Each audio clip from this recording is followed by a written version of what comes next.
Buenas tardes, profesora y compañeros oyentes. El día de hoy les presentaré el caso número 5, que corresponde al caso del paciente Fernando, el cual padecía de espondilitis anquilosante.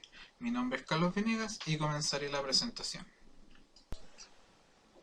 La presentación clínica. Bueno, Fernando es un joven de 14 años, el cual sufre de un resfrío fuerte, por lo cual se mantiene en cama y se recupera posteriormente, pero al recuperarse presenta dolores en articulaciones y espalda. Por lo cual va a una consulta médico, donde él le realiza un examen físico donde no se presentan grandes anormalidades, por lo cual está correcto, y también se le deriva a realizarse un hemograma. Bueno, con respecto al hemograma y a los exámenes complementarios, tenemos lo siguiente. Los leucocitos se encontraban normales.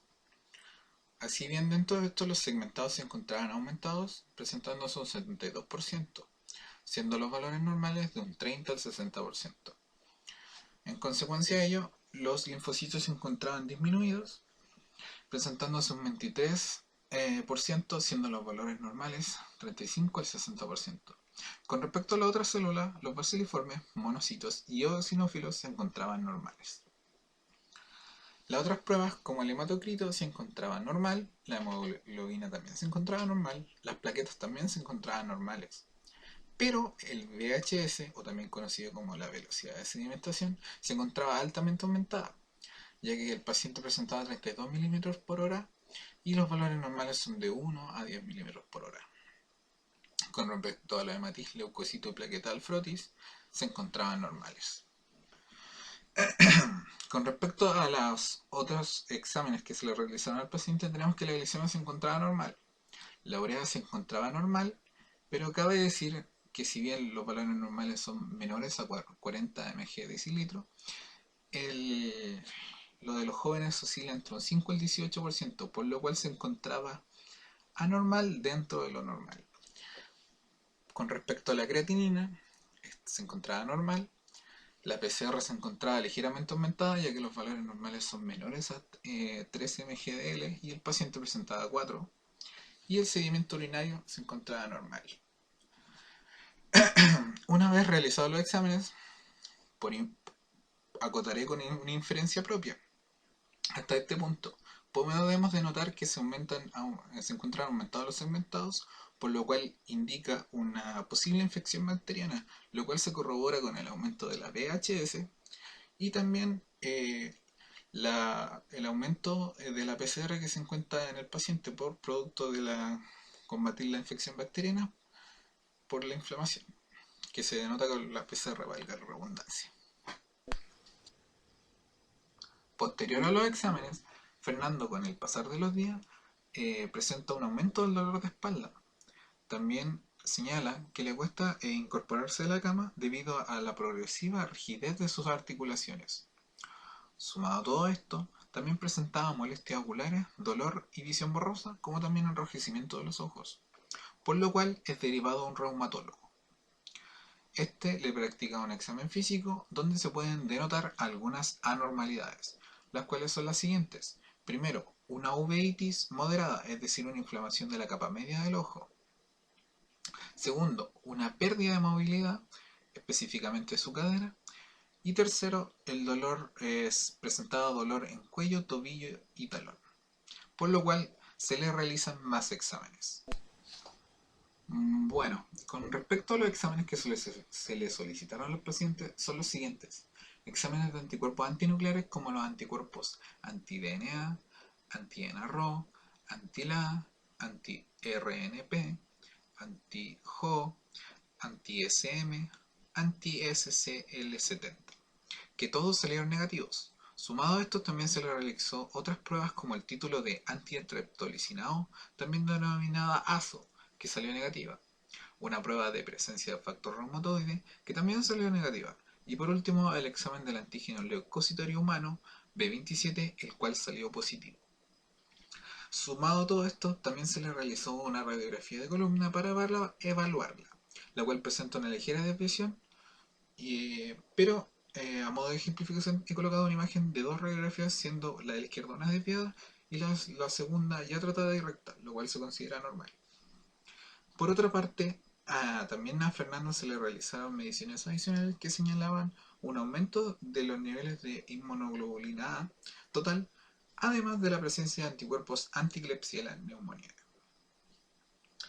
Bueno, ya entregados los exámenes, a modo de una mejor comprensión, explicaré un poco la razón de los exámenes realizados. Primero, con respecto a los títulos de anticuerpos antinucleares, se realizaron con el fin de descartar una patología autoinmune, como lo puede ser el lupus, que pueda causar la sintomatología del paciente, cosa que se descarta al ser estos negativos.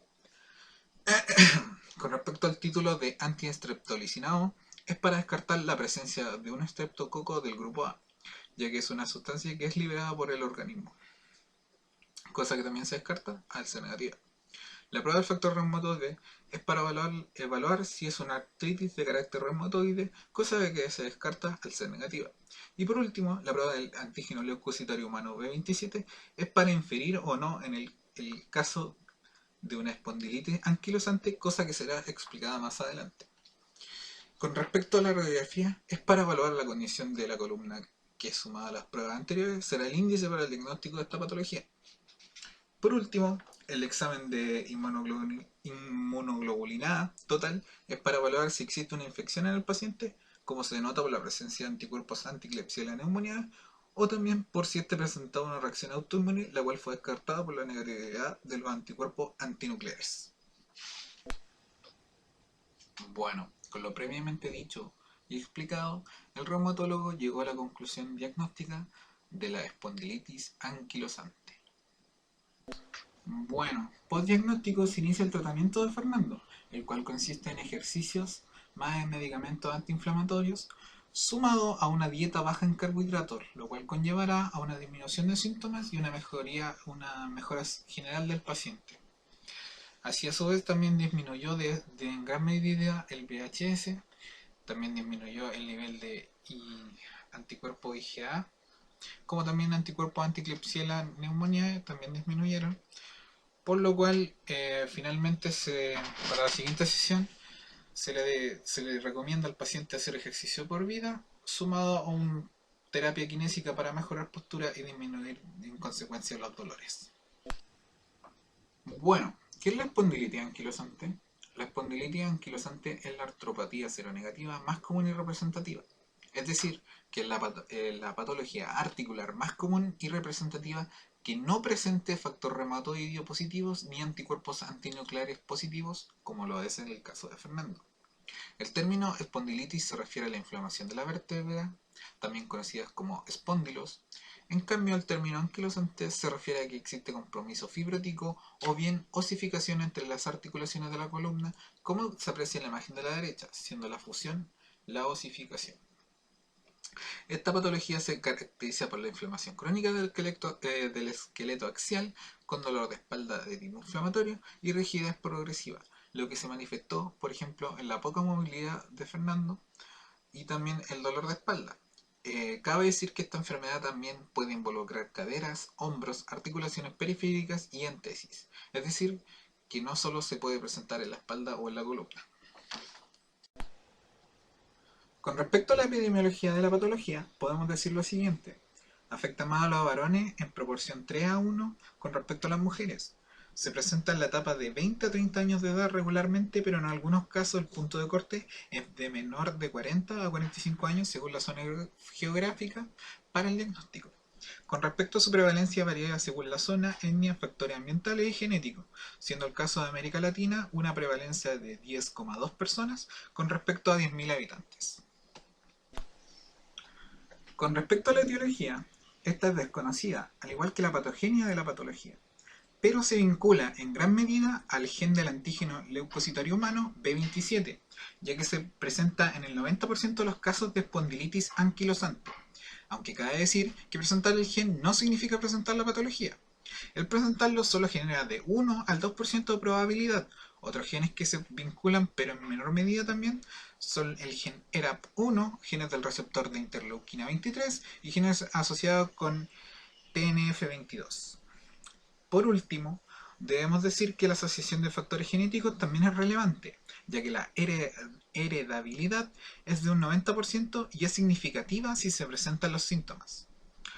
del 1 al 2% anteriormente mencionado de probabilidad, aumenta de un 10 a un 20% si un familiar ha padecido la patología y se presenta el gen además, por ejemplo.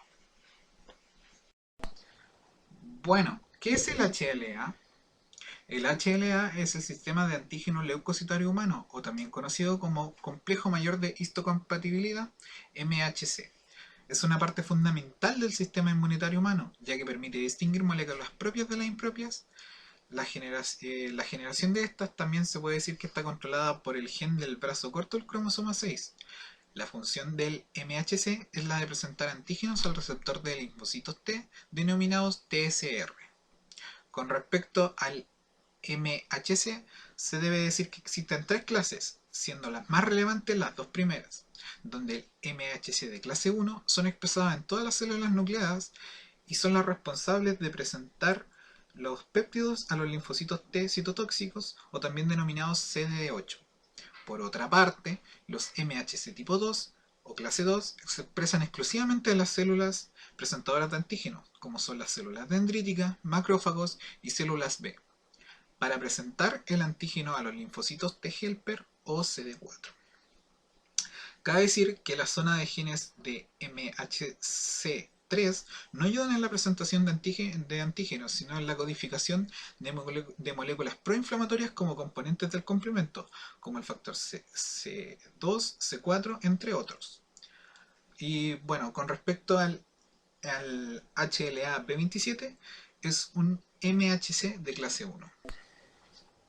Agregado a lo anterior, en esta imagen podemos apreciar cómo los diferentes loci del cromosoma con respecto al complejo de inmunohistocompatibilidad han sido agrupados en tres regiones desde el punto de vista estructural y funcional, como decíamos anteriormente, siendo de interés la zona de clase 1, donde se aprecian los locus de HLA, A, B y C.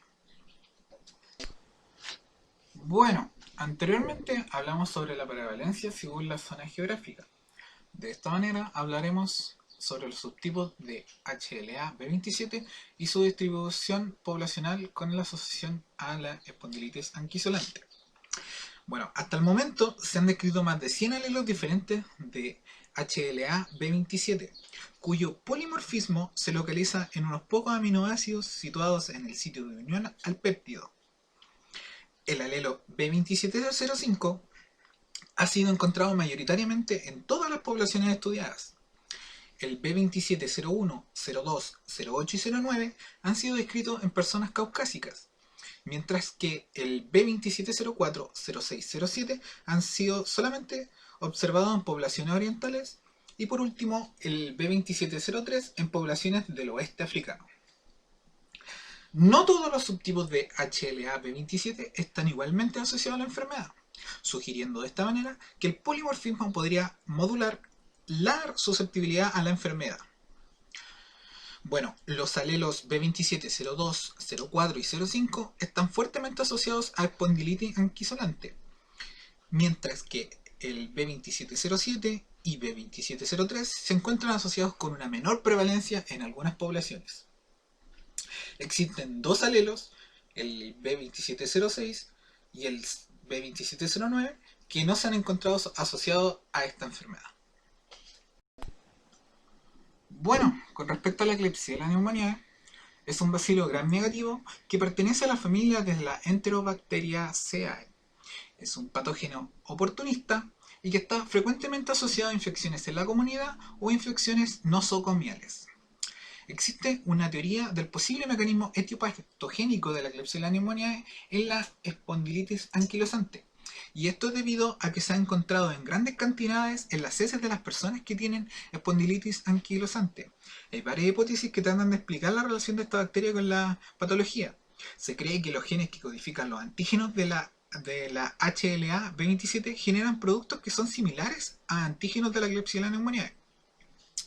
En una infección por este microorganismo se generan anticuerpos que hacen reacción cruzada con el LHA-B27, y esto media la espondilitis anquilosante. También se ha sugerido que al ser una molécula de HLA una glicoproteína, esta puede tener similitudes antigénicas con productos celulares de Klebsiella pneumoniae. que funcionan como receptores bacterianos para el virus, para virus o toxinas. La respuesta inmune contra esos microorganismos puede hacer reacción cruzada con el HLA-B27. Asimismo, los péptidos antigénicos de esta bacteria pueden modificar el HLA-B27 y esto aumenta la susceptibilidad de padecer esta patología. Por otro lado, en ciertas enzimas de Klebsiella pneumoniae, como la nitrogenasa reductasa, muestran mimetismo molecular con el HLA-B27. Con respecto al diagnóstico, este se basa en una combinación de datos como son los síntomas que presenta el paciente, el examen físico, análisis sanguíneo y pruebas de imagen, como lo son las radiografías y resonancia magnética. Cabe decir que es una patología que puede ser difícil de diagnosticar en etapas tempranas y requiere, en algunos casos, seguimientos para confirmar la patología, siendo uno de los parámetros a considerar si el paciente es menor a 45 años, con dolor de espalda continuo por más de 3 meses, con dolor predominante en las mañanas y que va decayendo a lo largo del día con el movimiento. Con respecto a los exámenes sanguíneos, no existe alguno confirmatorio de la patología, pero la presencia del gen antígeno leucocitario humano P27 sí es un buen indicativo, ya que este se presenta en la mayoría de los casos de esta patología y sirve así a su vez para orientar el diagnóstico. Complementario a esto, se puede hacer uso de proteínas reactantes de fase aguda, ya que son marcadores de inflamación en el cuerpo como la PCR y la velocidad de sedimentación glomerular, pero cabe señalar que no son confirmatorios del diagnóstico. Con respecto a los exámenes de imagen, ya que esta patología se presenta en cambios característicos en las articulaciones sacroiliacas, se pueden apreciar mediante el uso de radiografías, es decir, rayos X, y su utilidad y la utilidad de la resonancia magnética es la capacidad de detectar antes la enfermedad que las radiografías simples. Se debe decir además que para ambas pruebas de imagen se requiere entrenamiento, ya que por ejemplo la inflamación puede estar presente en la resonancia magnética cuando las radiografías están negativas, por lo cual se requiere un buen ojo y entrenamiento. Y algunas de las características de la espondilitis anquilosante es, por así decirlo, la forma de bambú que se presenta, por ejemplo, en la imagen. Con respecto al tratamiento, como ya vimos, existen diferentes etapas de la patología, es decir, por ejemplo, si presenta o no osificación, por lo cual el tratamiento se ajusta en gran medida a ello, pero en general se presentan las siguientes metodologías de tratamiento, siendo la primera y la más fundamental la fisioterapia, el ejercicio y el entrenamiento postural. Y esto es debido a que esta patología genera que la columna se congele, por así decirlo. Por lo que este tratamiento o esta medida ayudaría a mejorar los músculos de esa zona. Como a su vez, una adecuada postura evitará encorvamiento y dolores por postura rígida. Todo esto sin contar que el ejercicio ayuda a reducir peso y en consecuencia esfuerzo en la espalda. La dieta, por otra parte, como ya dijimos, ayuda a disminuir peso y tensión en la espalda en consecuencia, sumado a que, como el paciente Fernando presentaba presencia de Klebsiella pneumoniae, una ingesta baja en carbohidratos disminuirá la propagación de esta bacteria oportunista en su organismo, sumado obviamente a una terapia anexa. Por otra parte, tenemos los medicamentos esencialmente antiinflamatorios para reducir la inflamación y el daño en la zona, como a su vez también los dolores generados por esto. Dentro de las diferentes terapias antiinflamatorias tenemos a los antiinflamatorios no esteroidales, los opioides, glucocorticoides, que son esteroides, pero de punción no orales. También otros medicamentos para el uso son la sulfasalazina, que sirve para cuando paralelamente también se padece de artritis periférica, que puede o no presentarse. El metrotexato, que cumple con la misma función. Y por último, dentro de los medicamentos tenemos la terapia inhibidora de factor de necrosis tumoral y de interleuquina 17, que disminuye la inflamación por medio de la inhibición de estos elementos. Por último, respecto al tratamiento, tenemos a la cirugía, donde se puede realizar una artroplastía, que es el reemplazo total de cadera, una cirugía de columna vertebral para evitar el daño en la médula espinal. También se puede realizar una osteotomía en cuña, es decir, una extracción de un hueso en forma de cuña de la vértebra para posteriormente realineación de la columna, reforzándola así a esta como mejorando la postura del paciente. A modo de conclusión, como podemos ver, la espondilitis anquilosante es un tipo de artritis crónica que se da frecuentemente en personas de 20 a 30 años, con mayor frecuencia en varones, que en gran medida afecta al esqueleto axial, especialmente a la columna vertebral. Es una patología de etiología y patogenia desconocida, pero que se puede asociar en gran medida al antígeno leucocitario humano B27, siendo una de las posibles teorías de explicación la vinculación de esta patología con la bacteria de Klebsiella pneumoniae, como se explicó en la presentación. Cabe decir que es importante y fundamental el reconocer que el factor reumatoideo, como a su vez los anticuerpos antinucleares, sean negativos para orientar su diagnóstico y negar así otro tipo de patologías articulares, como a su vez el poseer exámenes de imagen que cercioren los resultados de laboratorio para un adecuado diagnóstico asociado con la sintomatología, hechos relevantes para futuros miembros del laboratorio clínico. Bueno, esta sería mi presentación, espero que haya sido de su agrado. Y esta es mi bibliografía.